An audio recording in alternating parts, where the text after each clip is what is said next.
दोस्तों आपने अगर हमारा चैनल अभी तक सब्सक्राइब नहीं किया है तो प्लीज सब्सक्राइब कर लें और बगल वाले घंटे को भी दबा दें, क्योंकि हम लाते रहते हैं नए नए बिजनेस आइडियाज और नई नई जानकारी केवल आपके लिए। हम जरूर बताएंगे एक ऐसे बिजनेस आइडिया के बारे में जिसको आप करके महीना में 2 से 2.5 लाख रुपया आराम से कमा सकते हैं। दोस्तों इस बिजनेस का खास बात यह है कि आपको इस बिजनेस को करने के लिए सरकार 90% तक रुपया देगी इस बिजनेस को करने के लिए, और वो भी 35% तक सब्सिडी के साथ। तो दोस्तों इस वीडियो में आपको पूरी डिटेल से बताएंगे कि ये बिजनेस क्या है, ये बिजनेस कैसे करेंगे, इसमें कौन कौन से मशीन खरीदना होगा, इसके लिए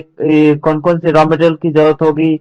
ये मशीन कहाँ से खरीदेंगे, इसका ट्रेनिंग कहाँ से लेंगे, इसका मार्केटिंग कहाँ करेंगे, ये प्रोडक्ट जब तैयार करेंगे तो ये सब पूरी डिटेल से हम इस वीडियो में बताएंगे। और साथ में बताएंगे कि इस बिजनेस को करने के लिए सरकार जो हमें मदद करेंगे 90% रुपया से, तो वो रुपया जो है हम कैसे सरकार से लेंगे, ये सब आपको हम पूरी डिटेल से इस वीडियो में बताएंगे। इस बिजनेस में कितना इन्वेस्ट करना पड़ेगा, इससे कितना प्रॉफिट कर सकते हैं, सब हम इस वीडियो में आपको बताने जा रहे हैं। तो दोस्तों चलिए शुरू करते हैं। शुरू करने से पहले आपको एक बात बता दें कि अगर आपने इस चैनल को अभी तक सब्सक्राइब नहीं किया तो वीडियो के नीचे रेड कलर का सब्सक्राइब का बटन होगा, उस पर क्लिक करके सब्सक्राइब कर ले, और राइट साइड में बेल का आइकन होगा उस पर जरूर क्लिक कर दे,